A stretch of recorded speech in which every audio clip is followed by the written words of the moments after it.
Friends, स्वागत है आपका अपने YouTube channel Sonu RBSC and CBSE classes में। तो दोस्तों, हमारी जो लास्ट वीडियो थी उसके अंदर हमने जाना था कि जो अवतल दर्पण होते हैं उनके जो प्रतिबिंब निर्माण की जो स्थितियां होती है उनको हमने पढ़ा था, जिसमें मुख्यतः 6 स्थितियां हमने देखी थी जो कि काफ़ी ज़्यादा इंपॉर्टेंट है आपके एग्जाम में आने के लिए। आपका जो अगला नेक्स्ट टॉपिक होगा वो होगा अवतल दर्पण के उपयोग क्या होते हैं, जो हमारे डेली लाइफ में इसके जो उपयोग होते हैं उसके हम जानेंगे। इसके अलावा जो हमारा एक नेक्स्ट दर्पण है जो हमारा बचता है उत्तल दर्पण, उसके प्रतिबिंब निर्माण की जो स्थितियां होती हैं वो क्या होती है ये भी हम इस वीडियो के अंदर जानेंगे, और उसके बाद में इसके जो उपयोग होते हैं वो क्या होते हैं वो भी हम इस वीडियो के अंदर जानेंगे। तो चलो आज का जो वीडियो है वो शुरू करते हैं। तो सबसे पहले हमारा जो टॉपिक आता है वह आता है अवतल दर्पण के उपयोग। तो अवतल दर्पणों के उपयोग में मुख्यतः हमारे 3 उपयोग हमारे सिलेबस में दिए गए, जिसमें जो हमारा फर्स्ट उपयोग है वो है कि इसका जो उपयोग है वह एक वाहनों के अग्रदीपों यानी हेडलाइटों के अंदर, और मुख्यतः हमारे घरों में जो रोशनी के लिए जो टॉर्च यूज में ली जाती है उसके अंदर किया जाता है। क्योंकि जो हमारा एक अवतल दर्पण होता है वह किसी भी शक्तिशाली जो एक प्रकाश पुंज होता है, जैसे कि मान लेते हैं कि किसी एक प्रकाश स्रोत है हमारे पास, तो ये हमारे अगर अवतल दर्पण इसके आगे लगाया जाए तो ये इससे आने वाले प्रकाश किरणों को बिल्कुल एक समांतर प्रकाश पुंजों या प्रकाश किरणों के रूप में हमारे पास बिल्कुल इकट्ठा कर देता है, बाहर की ओर एक प्रकाशित या उत्सर्जित करने का कार्य करता है, जिसके कारण इसका उपयोग हेडलाइटों और टॉर्च के अंदर किया जाता है। सेकंड जो इसका उपयोग है वह है कि इसका उपयोग चेहरे का अगर हम बड़ा प्रतिबिंब देखना चाहिए तो उसके लिए भी इसका अंदर अवतल दर्पण का उपयोग करते हैं। तो इसका जो मुख्यतः उपयोग है वो होता है हमारे घरों के अंदर जो सेविंग दर्पण होते हैं, तो सेविंग करने के लिए जो हम दर्पण यूज में लेते हैं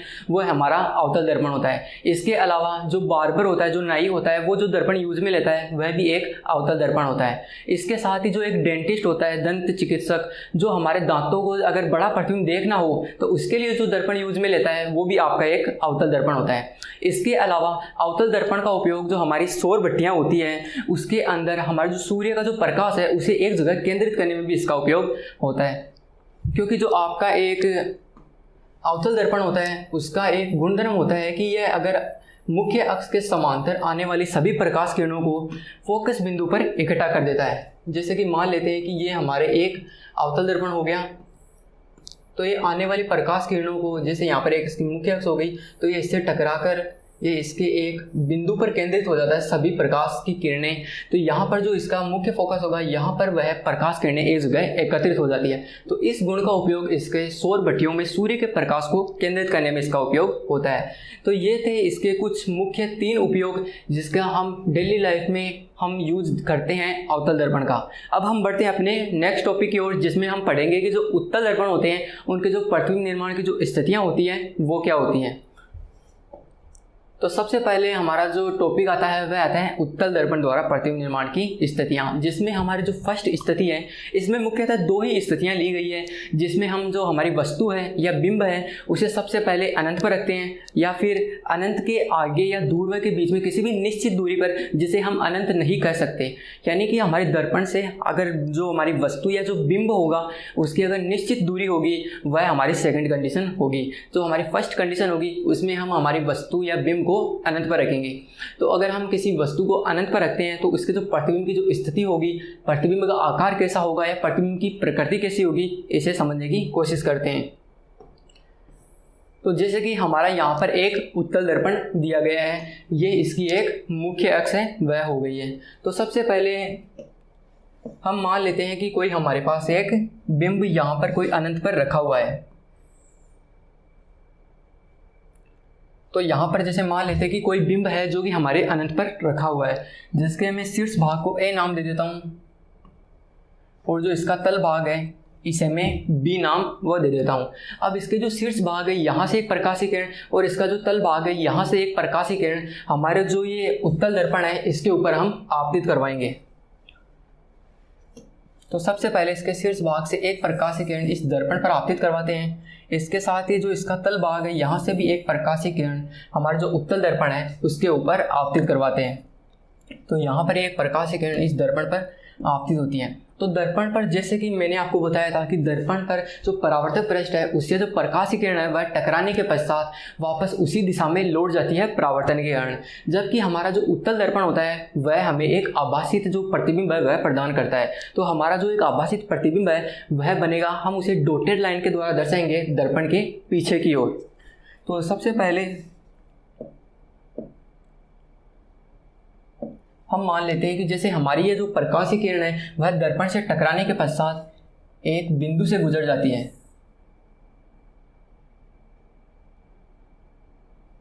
जैसे मान लेते हैं कि ये प्रकाश किरण इस बिंदु से गुजर जाती है। इसके अलावा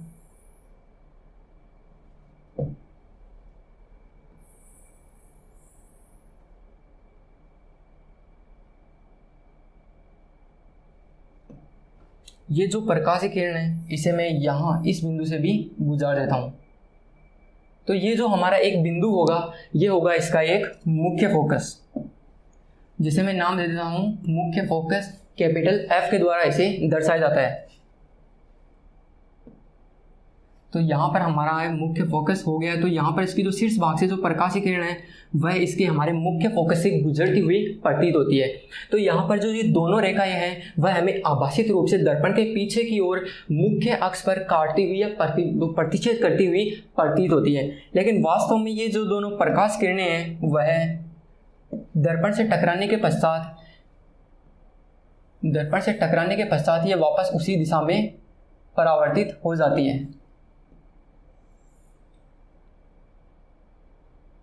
जबकि ये हमें आभासित रूप से दर्पण के पीछे की ओर जो हमारा मुख्य फोकस है वहाँ पर प्रतिच्छेद करती हुई प्रतीत होती है। तो यहाँ पर जो दोनों प्रकाश की किरणें एक दूसरे को प्रतिच्छेद करती है यहीं पर ही हमारे प्रतिबिंब का वह निर्माण होता है। तो यहाँ पर जो हमारे प्रतिबिंब का जो निर्माण होगा वह होगा इसके मुख्य फोकस कैपिटल F पर, और जो इसके प्रतिबिंब का जो निर्माण होगा वह होगा बिल्कुल बिंदु के आकार का। यानी हमारा जो प्रतिबिंब होगा वह बिल्कुल वस्तु से नाममात्र बहुत छोटा बिंदु के आकार का वह बनेगा। और जो दर्पण के जो हमारा प्रतिबिंब है वह दर्पण के दाएं ओर बन रहा है, इसलिए हमारा जो प्रतिबिंब होगा वह बनेगा आभासी एवं सीधा। तो ये तो हमारे इसे प्रकाश किरणों के हम द्वारा दर्शाए जाते हैं। जैसे कि ये प्रकाश किरण यहाँ पर आपतित होती है तो ये दर्पण से टकराने के पश्चात यहाँ पर परावर्तित हो जाती है, ये यहाँ पर परावर्तित हो जाती है, और ये हमें आभासित रूप से दर्पण के पीछे की ओर गतिशील होती हुई प्रतीत होती है। तो यहाँ पर ये दोनों प्रकाश किरणें आपस में प्रतिच्छेद करती हैं। तो हम जो इसके 4 कंडीशन हैं उन्हें लेकर देखते हैं कि सबसे पहले हमारी जो कंडीशन आती है कि हमारी जो वस्तु की स्थिति है वह कहाँ पर है। तो सबसे पहले हमारी जो वस्तु की स्थिति है वह है अनंत पर।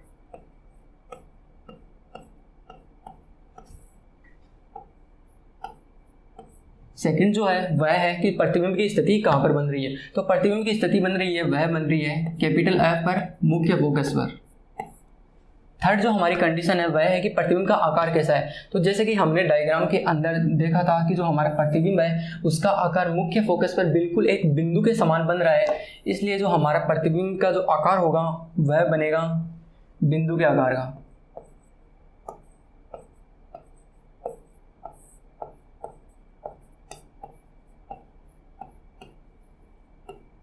बिंदु के आकार का।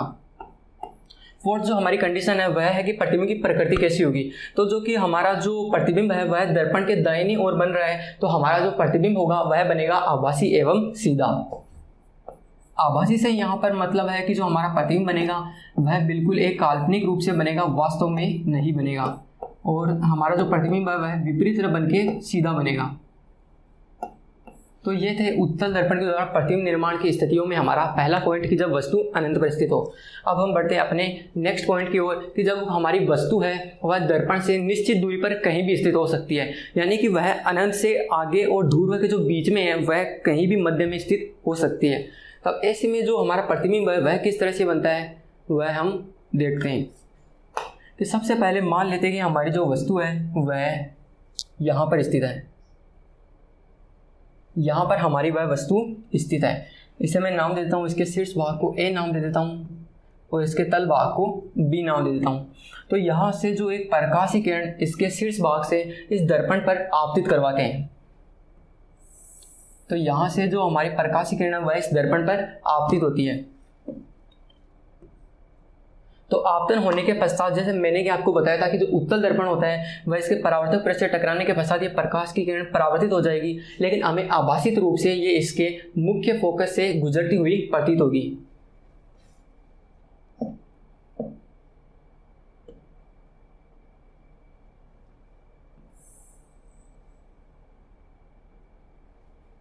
मान लेते हैं कि ये यहाँ पर जो इसका जो बिंदु हमें दिख रहा है जहाँ से ये जो हमारी प्रकाश की किरण है वह गुजरती हुई प्रतीत हो रही है, वह इसका मुख्य फोकस बिंदु है। इसे मैं कैपिटल F के द्वारा दर्शा देता हूँ। लेकिन हमारी जो प्रकाश की किरण है वह वास्तविक रूप से दर्पण से टकराने के पश्चात जो हमारा जो फोकस बिंदु है उससे विपरीत दिशा में गुजरती हुई प्रतीत होगी।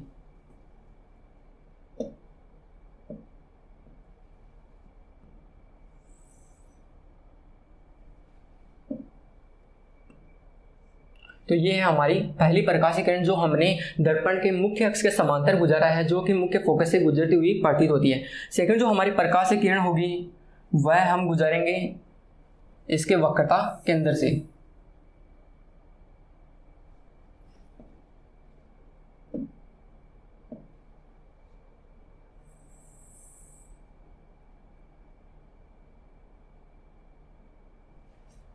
यहाँ पर हम मान लेते हैं कि यहाँ पर जो प्रकाश किरण है वह हम गुजारते हैं इसके वक्रता केंद्र C से। तो ये तो हमारी फर्स्ट प्रकाश किरण है, उसे हमने गुजारा था मुख्य फोकस से, और जो हमारी सेकंड प्रकाश किरण है वह हम गुजारेंगे हमारे वक्रता केंद्र C के तरफ। तो यहाँ पर जो हमारी प्रकाश किरण है वह इसके दर्पण के पीछे की ओर हमें आभासित रूप से प्रतीत होगी, लेकिन ये वास्तविक रूप से ये दर्पण से टकराने के पश्चात वापस उसी दिशा में परावर्तित हो जाएगी। क्योंकि मैंने आपको प्रतिबिंब निर्माण के जो स्थितियाँ थी उसके अंदर मैंने आपको बताया था कि जो हमारी प्रकाश किरण है वह अगर वक्रता केंद्र C से गुजरती है तो ये वापस दर्पण से टकराने के पश्चात उसी दिशा में लौट जाती है। तो यहाँ पर जो हमारी प्रकाश किरण है वह वापस उसी दिशा में लौट जाती है, लेकिन हमें आभासित रूप से जो हमारा वक्रता केंद्र C है इससे गुजरती हुई प्रतीत होती है। तो यहाँ पर जो हमारे दोनों प्रकाश किरणें आपस में काटती हैं, प्रतिच्छेद करती हुई प्रतीत होती है, यहीं पर ही हमारा प्रतिबिंब का निर्माण होता है। तो हमारे जो प्रतिबिंब का निर्माण है वह दर्पण के पीछे की ओर होता है। तो इसे मैं शीर्ष भाग को नाम देता हूँ A डैश और तल भाग को नाम दे देता हूँ B डैश। तो ये हमारा जो प्रतिबिंब है वह हमें आभासित एवं सीधा है वह बनता हुआ प्रतीत होता है। तो ये थी हमारी सेकंड स्थिति। इसके अंदर हमारा जो अगर वस्तु है या बिंब है वह दर्पण से एक निश्चित दूरी पर स्थित हो, यानी कि अनंत पर स्थित ना होकर एक निश्चित दूरी पर स्थित हो। जैसे कि यहाँ पर आपको कंडीशन के रूप में अगर एग्जाम में पूछा जाए तो यह भी पूछा जा सकता है कि अनंत और ध्रुव के मध्य अगर वस्तु स्थिति हो उत्तल दर्पण के लिए तो प्रतिबिंब की स्थिति बनाइए। तो इस स्थिति में ये जो चित्र बनेगा हमारा वह भी यही बनेगा। तब ऐसी स्थिति में जो हमारा प्रतिबिंब बनेगा वह बनेगा जो हमारा मुख्य फोकस F है और जो हमारा ध्रुव P है, इनके मध्य हमारा जो प्रतिबिंब है वह बनेगा। तो सबसे पहले हमारी जो 4 कंडीशन हमारी दी गई है उसे हम देखते हैं कि सबसे पहले हमारी जो कंडीशन है वह है कि हमारी वस्तु की स्थिति कहाँ पर है। तो वस्तु की स्थिति हम देख लेते हैं कि अनंत वह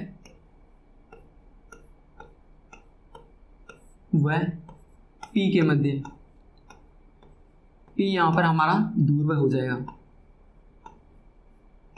तो फर्स्ट कंडीशन है कि हमारी वस्तु की स्थिति है वह होगी अनंत व P के मध्य। नेक्स्ट है कि प्रतिबिंब की स्थिति कहाँ पर बन रही है। तो प्रतिबिंब की स्थिति हमने देखा था कि जो हमारी प्रतिबिंब की स्थिति बन रही है वह मुख्य फोकस F और P के मध्य बन रही है। तब इस स्थिति में हमारी जो प्रतिबिंब की स्थिति होगी वह होगी P व F के मध्य, P व F के मध्य। लेकिन यहाँ पर एक कंडीशन हमें यह भी ध्यान रखने की है कि ये बनेगी दर्पण के पीछे, दर्पण के पीछे। तो ये थी हमारी सेकंड स्थिति। अब है कि प्रतिबिंब का आकार है वह कैसा हो रहा है। तो जैसे कि हम इस डायग्राम में देख पा रहे हैं कि जो हमारे प्रतिबिंब का जो आकार है वह वस्तु की तुलना में छोटा है। अब ऐसी स्थिति में हमारा जो थर्ड कंडीशन है कि प्रतिबिंब का आकार कैसा होगा, तो वह होगा वस्तु से छोटा।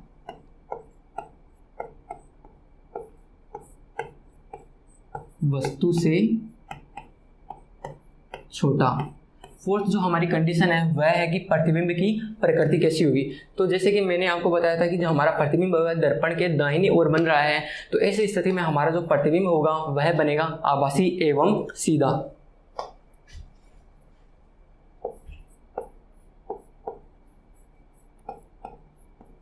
आभासी एवं सीधा। तो ये थी हमारी जो उत्तल दर्पण से प्रतिबिंब निर्माण की सेकंड कंडीशन। ये जो मुख्यतः दो कंडीशन मैंने आपको बताई थी कि जो वस्तु है वह अनंत पर स्थित हो या फिर दर्पण से निश्चित दूरी पर स्थित हो, ये हमारी उत्तल दर्पण से प्रतिबिंब निर्माण की दो स्थितियाँ थी जो कि आपके सिलेबस में दी गई है। अब हम बढ़ते हैं अपने नेक्स्ट टॉपिक की ओर कि अगर जो हमारे उत्तल दर्पण है उसके हमारे उपयोग क्या होते हैं।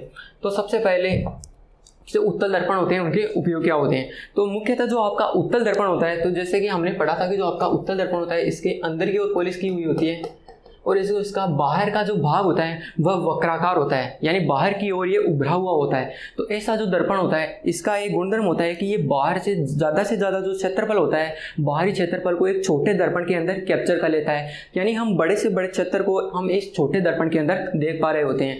यही इसका जो उपयोग है, इसी का ही उपयोग है कि हम जो इसका जो हमारे ऐतिहासिक जो इमारतें होती है, जैसे कि आगरा का जो ताजमहल है या फिर आगरा का जो किला है, उसके अंदर आपने देखा होगा कि अगर आपको घूमने का मौका मिला हो तो वहाँ पर जो एक दर्पण लगा होता है जिसके अंदर हम उस पूरी ऐतिहासिक इमारत को एक छोटे से दर्पण के अंदर देख पा रहे होते हैं। तो ये मुख्यतः ये जो दर्पण होता है वह आपका एक उत्तल दर्पण होता है। तो फर्स्ट जो इसका उपयोग है वह है कि जो उत्तल दर्पण बाहर की ओर वक्रित होने के कारण इसका दृष्टि क्षेत्रफल अधिक होता है, यानी कि अधिक से अधिक जो हमारे बाहरी क्षेत्रफल है उसको छोटे दर्पण के अंदर देख पा रहे होते हैं, जिसके कारण इसका उपयोग बड़े क्षेत्रों को छोटे दर्पणों में देखने में किया जाता है। सेकंड जो इसका उपयोग है वह इसके फर्स्ट जो गुणधर्म है उसी पर ही आधारित है कि अगर हम जो इसका बाहरी क्षेत्रफल है उसे हम छोटे दर्पणों के अंदर देख सकते हैं। इसी का ही उपयोग करके हम इसका उपयोग जो हमारे वाहन होते हैं उसके जो पश्च दर्पण होते हैं पीछे के वाहनों को देखने के लिए, और हमारे जो पार्श्व दर्पण होते हैं साइड मिरर्स, हमारे जो साइड के जो साधन आ रहे होते हैं उन्हें देखने के लिए हम जो इस जो दर्पण का उपयोग करते हैं वह आपका